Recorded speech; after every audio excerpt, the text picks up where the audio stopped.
What is going on, friends?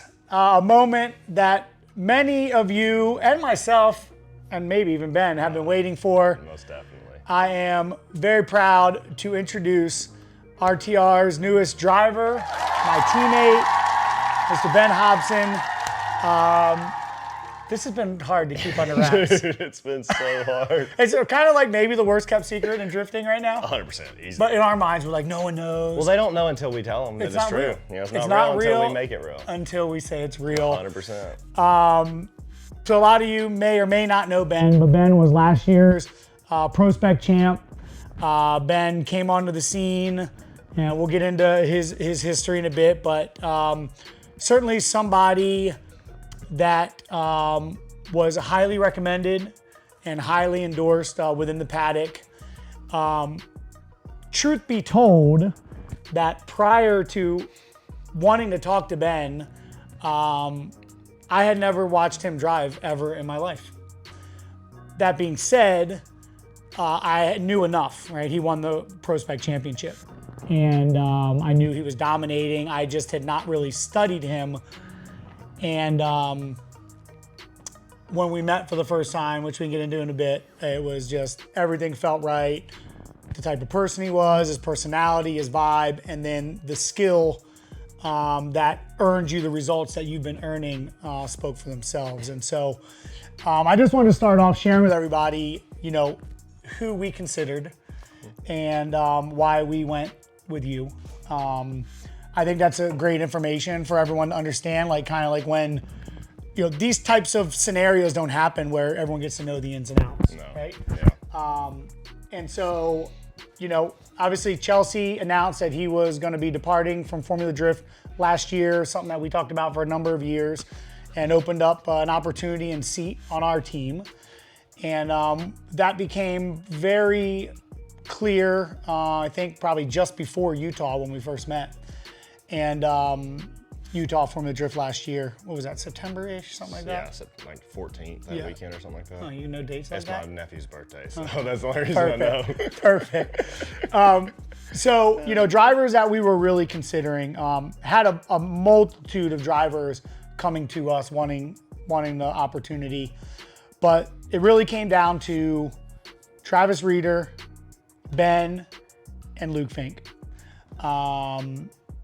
You know, a lot of you in the comments all called all of those names on more than one occasion.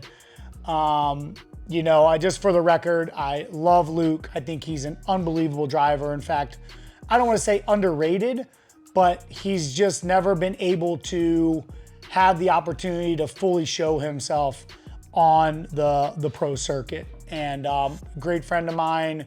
I love his wife. I love his kids. They come to our house. Like, it's been a long time relationship. I mean, we've probably known each other for going on 15 years now. And, you know, Travis Reeder obviously has been doing stuff with RTR for a number of years, you know, demos, good friend of Chelsea's, and he's just killer driver, very fun dude, and somebody that we definitely considered very heavily, had talks. In fact, I met with Travis in Utah the same day we met, and then Ben, and so, you know, let's see, we were in Utah.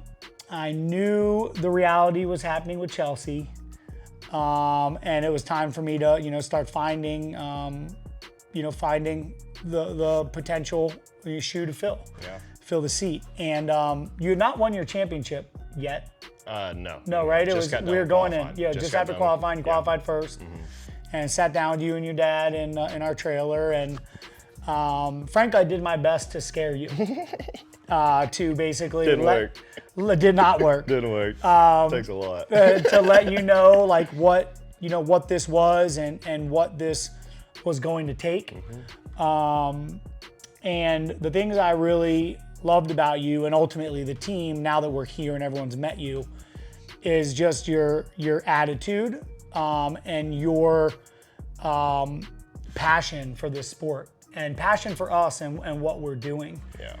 And you know, everything I said to you, and you know, because we know what this takes to be successful in this world, and I was telling you about the travel, the time you're gonna miss with the family, the commitment that this is gonna take for us to grow you, to get you integrated into our processes and be the force that we believe you to be. And you were just like, yep, where do I, when are we doing this? Where's the paper? Let me sign. And it was really cool seeing the dynamic of you and your father. For those of you who don't know, Ben's dad, Joey, also is a Ford dealer, which made it very cool.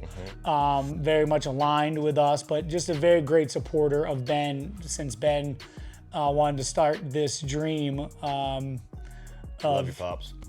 of chasing his passion and drift. And so that was really, really cool dynamic for me to see and know that you had that support on the back end, which is obviously very powerful for the effort and commitment that's required to do what we're doing. And I also love that you were to the core Mustang guy. Love them. And so, for me, that passion for the Mustang community was a massive importance, right? So, we had, 3 amazing drivers, but you, the way you carry yourself, everything about you, you just the full package in my mind. And then now that everyone else that has met you agrees with that. So anyway, that's why Ben, and we're here, and I'm pumped. I'm pumped to have you on the team, my friend. We've done some driving together as of recent, and we vibe on the track, we vibe off the track, and most importantly, you vibe with the team, because I'm not going to be everywhere, and I believe that you're going to be able to carry my vision and what it is that I see and what I want our team to be, and I believe that you'll you alongside of James this year, with me popping in to a few rounds, I believe is going on soon. I know a lot of you are wondering what's going on with Adam. Adam and us are still amazing relationship. He's gonna make some announcements on his plan soon. So I just wanted to call that out here because everyone will be like, well, what's going on with Adam? So all love to Adam, as you guys know, and super pumped for what the year holds for him. But as it pertains to you, I'm curious. I want you to share with everybody, kind of, because you've come on the scene 4 years roughly. Yeah, this was my 3rd year in FD. Right. So. But you came and wowed. I mean, you just came and showed up and did extremely well. And then once you got some real equipment under you, you're just dominating. Right. What was your results this year? How many wins? 2 wins, 2nd place, and then a 5th place, and 3 first place qualifyings in a row. Right. So.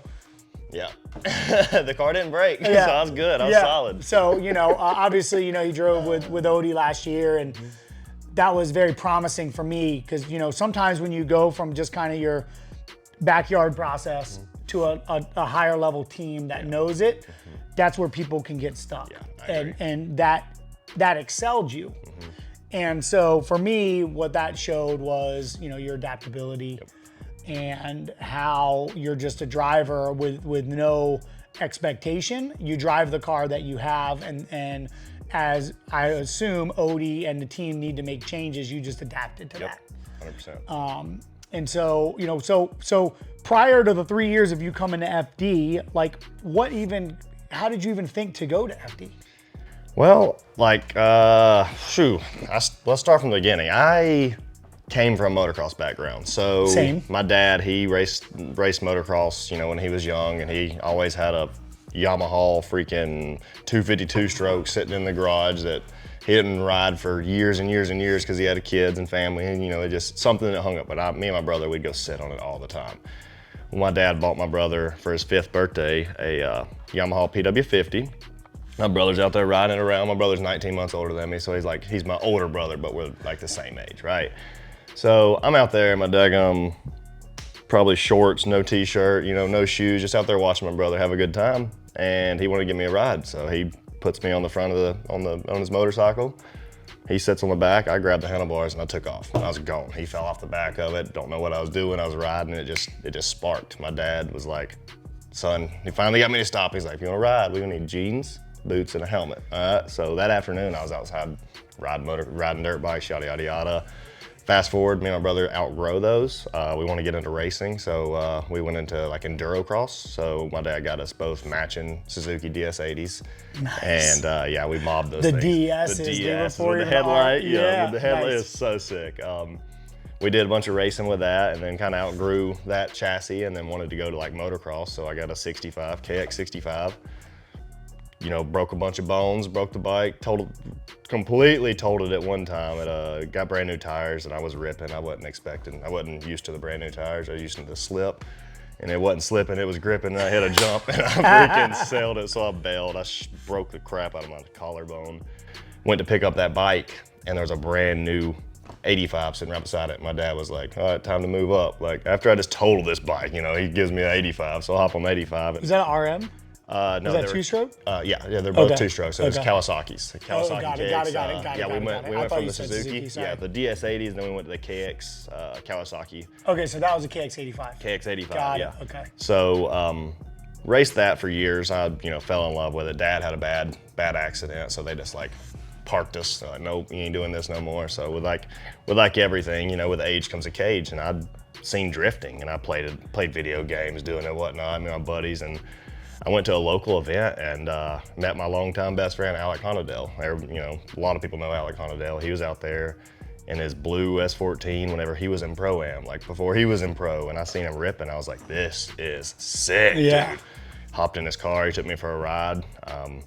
I started had a Mustang, had a 2011 Mustang GT. It was automatic. I didn't really know that you had to have, didn't have to apparently, but it's more common to have a manual car. I'm getting into it, I don't know. Yeah. I'd go slide this thing around everywhere. So dude. you went at that event, you had that car and you No, drove? I Okay, drove got it there just to like watch, and Got then it. I was like, dude. So you're like hitting industrial parks and parking oh, lots yeah. type stuff? Oh yeah, Got it. Closed courses, Right. And yeah, I got to where I was just like, I felt comfortable. So I took it out to the track. I had a buddy who had S14. He gave me some 16-inch wheels that came on his factory SE 240 wheels. I threw them on the back. Of the Mustang. Had the 19s Automatic. up front, automatic. 289 Mustang? What year was it? It was a 5.0. It was a Okay. 2011. Oh, okay, got First it. year Yeah, of the Coyote. got So had 19s up front, had little 16s on the back. It had 1, 2, 3, and then drive. So I would launch that thing in first. I'd slap it up in second. I'd never lift. I'd enter, do the thing, whatnot. I got good, dude. I just got good at driving that car, and it was very, very hard to drive that car. And No suspension, just stock nothing. suspension, you just No, put yeah. wheels on it. Yeah, well, it had California Special wheels on it, so I bought them off of a buddy that had a California Special. So it was like a track lock diff, not a performance pack car. No, it was a straight had a interior package and stuff like that. Okay, So yeah, it wasn't a performance pack. It had a 355 or a 333 rear end. Yeah. So second gear was like 80-mile-an-hour wheel speed. I didn't know what I was doing. I'm sitting there. I had fun though. I did it, and then my dad gave me the title to it after I graduated high school. And he probably shouldn't have, because as soon as he did, I sold it for as much money as I could get to it, and I built a race car. I was like, Okay. I want to get into racing. And what year was this? This was in 2014. I bought my 240 in June of 2014. So 10 years ago. 10 years ago. Okay. Bought it as a shell. Paid $750 for it back when they were cheap.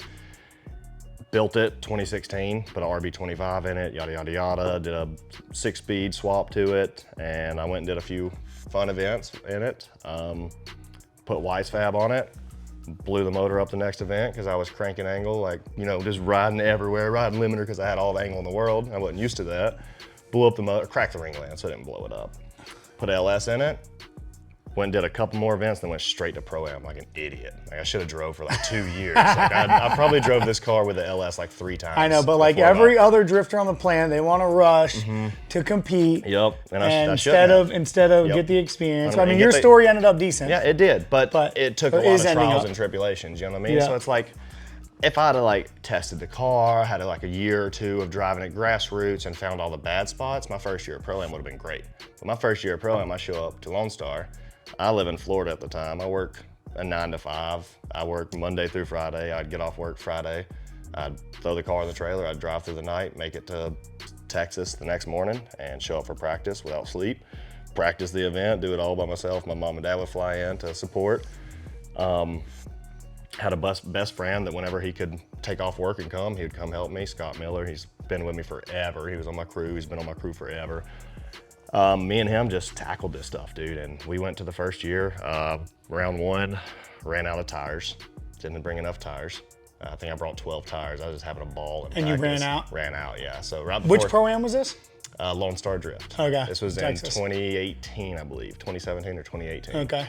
And came back the next event. An ambassador from Maxxis was there, Maxxis Tires. He seen me in practice all day, and then he come up to me from comp, and he's like, dude, what the heck happened?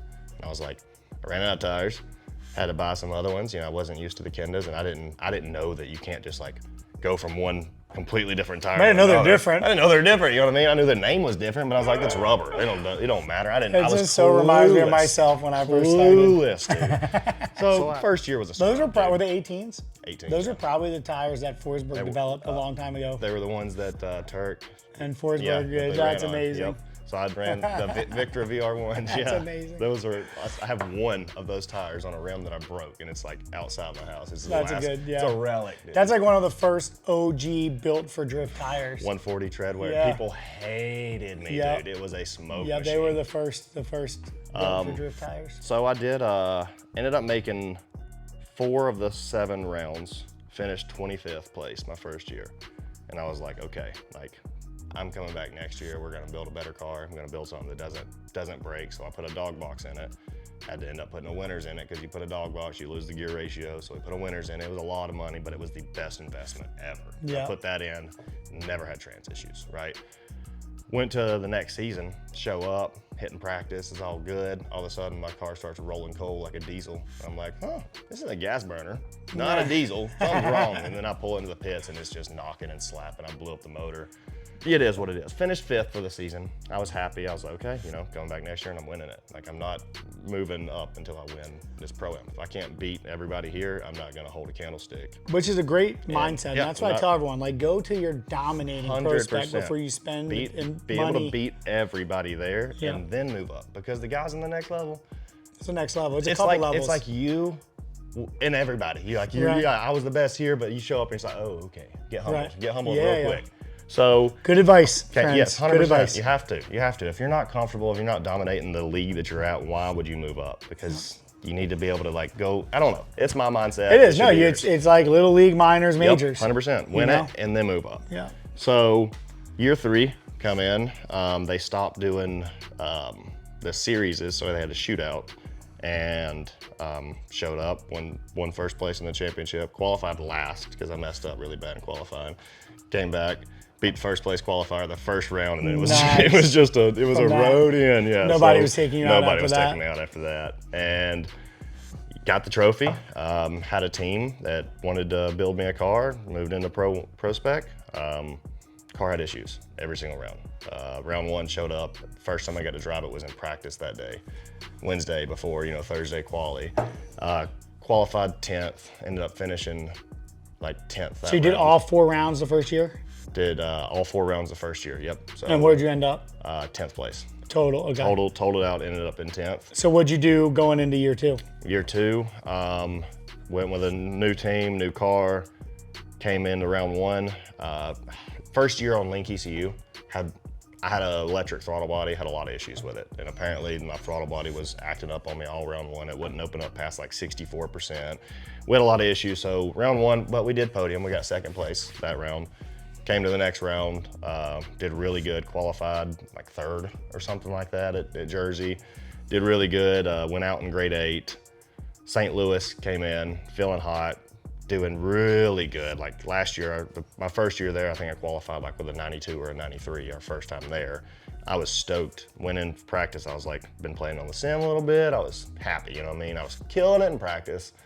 Never really parked the car. I always like drive it until they tell me, but I was like, okay, there's no need to like burn it up. Like, let's park it. We got 45 minutes till I gotta go. I was 2nd place at the time, so I was 2nd to qualify at that time. Not this year, this past year they did it reverse.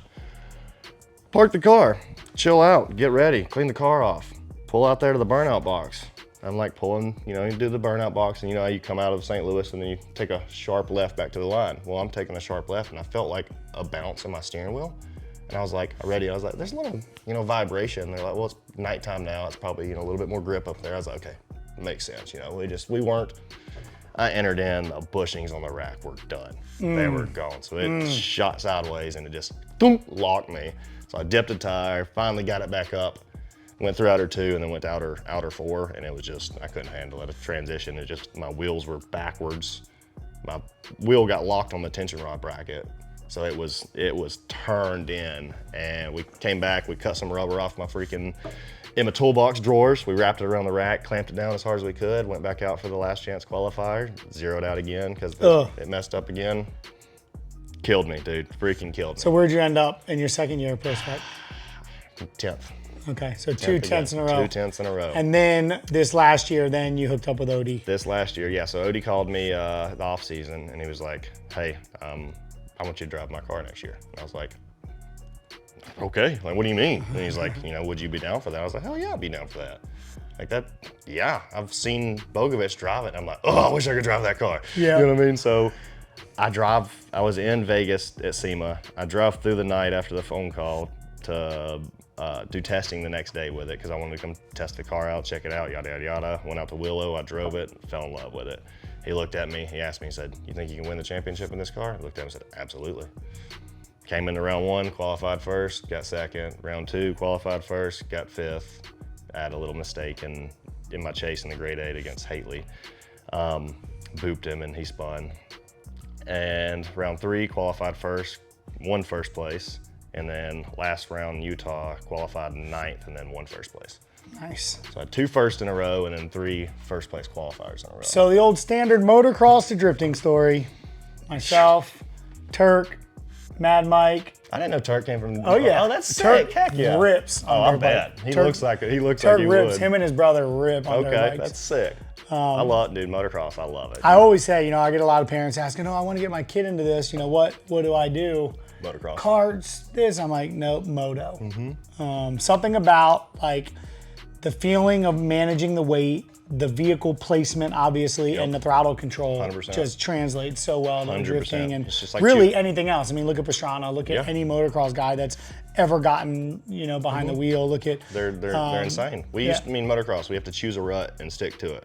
And then sometimes you come to a rut, and the previous race there was a 450 that just tore off through the ruts, and you're like, oh gosh, I got to pick a new rut real quick. And you got to, you know, you have to adapt to motocross, and I feel like that's really good with drifting, chasing people. You have to be able to adapt really quick. And then the lack of fear when you get us in a car with a cage, and you're like, yeah. You mean I'm not gonna like get thrown out of this thing? I'm right not gonna now? see stars after I I'm hit strapped in. Like this is perfect.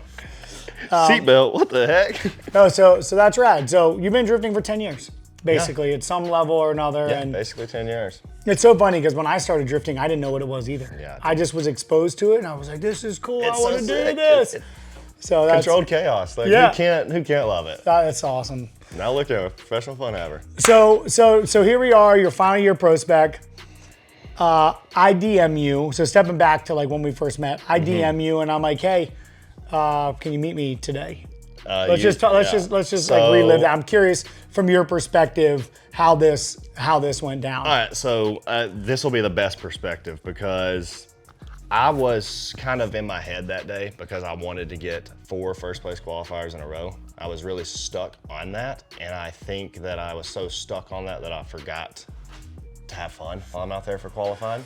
So Got to find the fun. So I ended up qualifying 9th because I was 2 in my head. So I'm kind of like, I'm a little bummed, but I'm like, oh well, it's just qualifying. I'm in the race. I'm gonna go back and I'm gonna do some work tomorrow. I'm getting first place. I'm leaving here with 2 trophies, a championship and a first place trophy.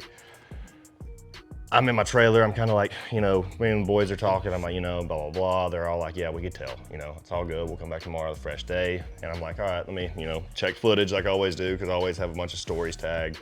And I pull up my phone and I open it up and it says, Vaughn Gittin Jr. And I was like, no way. And I click on it and it's like, yo, I just wanted to talk to you today and find out what your future plans were and maybe discuss you know, see what you're doing next season. And I was like,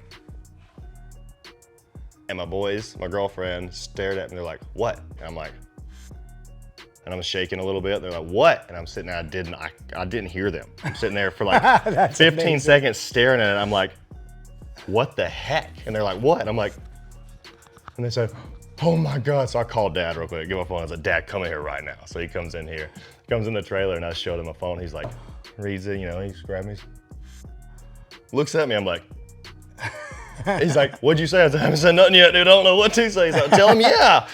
So I responded to him, and he told me, he's like, yo, all right, cool. We'll do something. I think we planned it for like after autograph session or something. Let's figure out where we can get a line.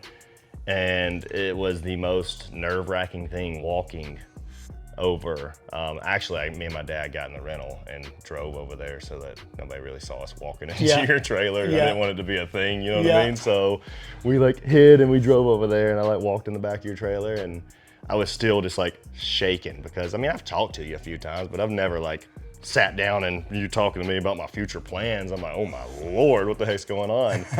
So I come in, and it was just like, I sat down, I felt home, I felt welcomed, and you were just like, what's up? Like, we had our conversation, you tried to scare me, you know, and I was like looking over, and you're like, what are you looking at? I was like, because you were like, this is what the contract, blah, blah, blah, and I was like, and you looked at me, what are you looking at? I said, I'm looking for the pen to sign that imaginary piece of paper you got. I'm ready, dog. Just for record, there wasn't a contract. I was just kind of he was holding his hand like this. I was talking to him about how, like, you know, explain like this. Yeah, you're going to have, there's some stuff in this thing that, you know, is a commitment. Where we at, bro?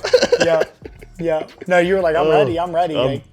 Dude, I'm still as excited and mind blown as that in Utah whenever I got the text message or the Instagram message, you know what I mean? It was like, this is a dream come true, dude. I came from Mustangs. I've watched you my whole life, and it's just like, this guy don't know who I am. I'm gonna go, you know, I'm having fun. I don't care if anybody knows who I am. I show up to the track. As long as I leave a better driver than I showed up, I won that day. Who gives a crap? Yeah, winning first place and shaking some champagne, that shit's awesome. But it's like, I have so much fun that it's not all about winning for me. Yeah, we all like, but I don't think you can really win unless you're having fun, dude. You gotta find the fun. So once you find that happy medium of, let's go have some fun, that fun turns into a bunch of butt kicking. Yes. You don't allow the pressure to get to you. You know, and I've explained this to you, like, things do change as you progress and there becomes more pressure, but it's very important to find that fun and remember why you're there and not get lost in all of that. And, you know, and since then, you know, we've tested you, you've been at some events, and, you know, everyone's been watching you very closely, and you're saying you're as excited, and I'm more excited than when we left in Utah, because I got to spend time with you. After Utah, after we met, it was a done deal already in my mind. It was just, we just had to confirm it was all, we're gonna be able to put it all together and align with you. But I was like, this dude is it. Like, you're it. And, you know, it's people, I think, discount how important personality and vibe and just general approach. You know, you can learn a lot by somebody by how they carry themselves and their confidence. And so when you left Utah and you and your dad walked out, I'm like, this is the dude. This is it. This is where we're going. And you still ain't seen me drive yet. I talked to Chelsea and James had a lot of really good things to say about you, and highly endorsed you from the time he spent with you on Drift Week and That's just awesome. Riding with you and seeing you. And Chelsea, you know, had a lot of good things to say. And, you know, Chelsea calls a spade, and he's, you know, he obviously had an affinity towards Travis Reeder, but as a driver, and then not to say that he wasn't like, oh, Reeder over Ben. It was just, Travis was obviously his boy, you know, but he had a lot of great things to say about you. And so, you know, here we are, finally letting this out. We are a few weeks away from testing. In fact, today you got to sit in your race car for the first time while the boys are putting it all together and get your seat and your wheel and your handbrake all suited to you. Recaro seat, boy. What? So now we're here. What do you think? Like, what are you most excited about? I'm excited this year. This year? This year. Like, we're here now. We've announced this. Testing's coming. Formula D Long Beach is right, effectively around the corner. I'm excited. What are you excited about? I'm excited to drive, dude. I'm excited to get on the track. I'm excited to finally get to be on that Pro 1 stage. I mean, I feel like I've been working at it for the past 10 years. I've been striving to get here, and it's like, I'm so excited that I'm showing up with the best team in drifting, like the best team on grid, the best cars. Like, everything is so professional, the cars, but it's all past the professionality. It's just like, we're a family. We're here to show up, have fun, and you know, we're gonna do that. We're gonna win regardless. You know, we're gonna have fun, and we're gonna drive as hard as we can. So I'm just excited to freaking drift a Mustang, bro. Like, I love, Mustangs are my thing. I love Mustangs. Everybody's now, they're like, oh, I see you driving a Mustang. I'm like, dude, I've been driving Mustangs like forever. I finally could able to get another Mustang 2 years ago. But it's like, there's so many things that I'm excited. I'm just excited to grow with RTR, dude. I'm excited to grow as a driver and as an ambassador for the team and for the company. And I don't know. There's too many things to pin down. I'm ready to drive. What was prior to like meeting us? I'm just curious. I love other people's opinions. Like, prior to meeting us or meeting me and meeting our team, like, what was your? You've expressed it, right? We're a family. This is fun. We all connect. But like, prior to that, was that the feeling you had about us, or was it like, because of the perception of how big we are, was it like, what were we to you prior to you actually knowing us? So y'all, you still are, but y'all were like something that I look up to. And I didn't ever really come up to you and talk to you at races, because I'd race as well. And I know that you have a lot going on, but you never seemed unapproachable. I ran out of nitrous at one event, and I ran up over there to Ray, and he didn't know me at all. I'm wearing a pink and white suit and holding a nitrous bottle. I'm like, can you please fill this up? It's a 10-pound bottle, I'll pay, like, whatever. He said, go ice it and bring it back, don't worry about it. And I was like, sick. So like, every time I needed help, I knew that if it was a nitrous related thing, I can come right to y'all.